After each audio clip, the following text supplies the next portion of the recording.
Sayyidah Khadijah itu 2 kali menikah, 2 kali diuji.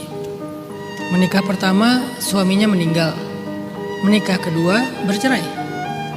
Baru yang ketiga ketemu dengan cinta sejatinya Nabi Muhammad SAW. Jadi bukan kita yang menentukan akan diuji dengan ujian apa dan akan diuji berapa kali dalam hidup kita. Allah yang menentukan dan Allah punya alasan untuk itu. Dan bukan kita doang yang digituin, orang-orang yang lebih solih dari kita pun digituin. Khadijah itu perempuan sempurna di muka bumi cuma ada 4. Asiyah, Maryam, Khadijah, Fatimah, perempuan sempurna. Tapi ternyata keempat perempuan sempurna ini ujiannya juga luar biasa.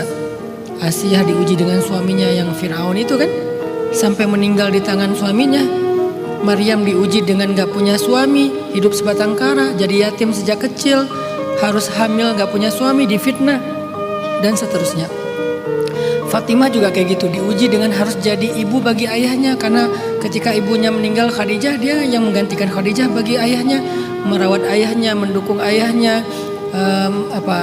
membela ayahnya, membantu ayahnya, plus lagi diuji dengan punya suami sesibuk Ali, punya suami miskin, sibuk, dakwahnya luar biasa juga. Jadi Fatimah, Maryam, Asiyah, orang-orang istimewa yang diuji dengan istimewa juga. Apalagi Khadijah. Dalam bab perasaan, Khadijah diuji dengan 2 kali pernikahan yang gagal. Apakah Khadijah ini punya dosa? Apakah di ujian yang pertama nilai Khadijah jelek sehingga diulang lagi untuk yang kedua? Enggak, bukan masalah itu. Tapi mungkin dia terlalu istimewa sehingga diberikan ujian lebih daripada yang lain. Dan berharaplah semoga jawabannya sama. Mungkin kita menurut Allah adalah seorang perempuan yang istimewa, sehingga Allah berikan kita ujian yang mirip dengan ujian Khadijah, yang mirip dengan ujian Fatimah, mirip dengan ujian Asiyah. Asiyah sih berat banget sih ya. Ya udah Maryam aja lah. Kalau Asiyah kan ujungnya kan ngeri banget ya. Walaupun husnul khatimah, meninggal di atas tiang salib dalam keadaan tersenyum. Asiyah.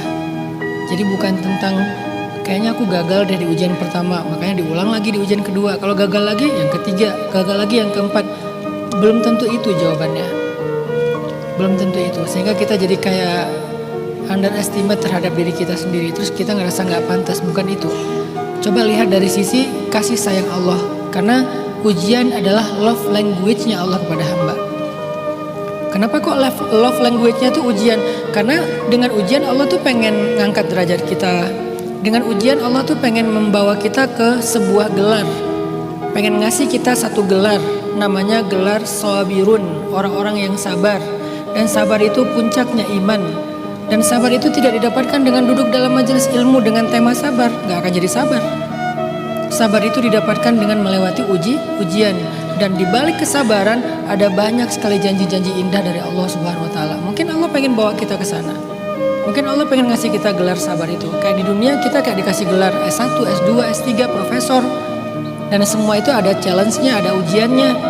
Sampai ke level akademik tertinggi misalnya. Begitu juga dalam karir, kita dikasih ujian, kita disuruh ikut pelatihan, baru naik jabatan. Selalu kayak gitu. Maka Allah juga mencintai kita dengan ngasih kita ujian khusus, program khusus, pelatihan khusus, lewat ujian-ujian hidup supaya kita dikasih gelar yang istimewa dan khusus juga. Jadi kalau Mbak ngerasa saya diuji 2 kali dengan ujian yang hampir mirip, ya berarti 2 kali mau diangkat derajatnya oleh Allah. Dan kalau bisa dilewati, siapa tahu itu akan membawa kita kepada sebuah janji yang 2 kali lipat lebih istimewa daripada yang lainnya. Lihat dari sisi itu sehingga selalu berbaik sangka sama Allah, selalu termotivasi untuk ngejalanin hidup walaupun gak mudah pastinya. Walaupun gak mudah, tapi gak nyerah. Memang gak mudah, tapi jangan nyerah. Allahu a'lam. Berbahagialah kalau Mbak diuji dengan perasaan. Kalau itu berhubungan dengan pasangan, maka Mbak diuji dengan ujian yang pernah dialami oleh Bunda Khadijah yang mulia. Allahu a'lam.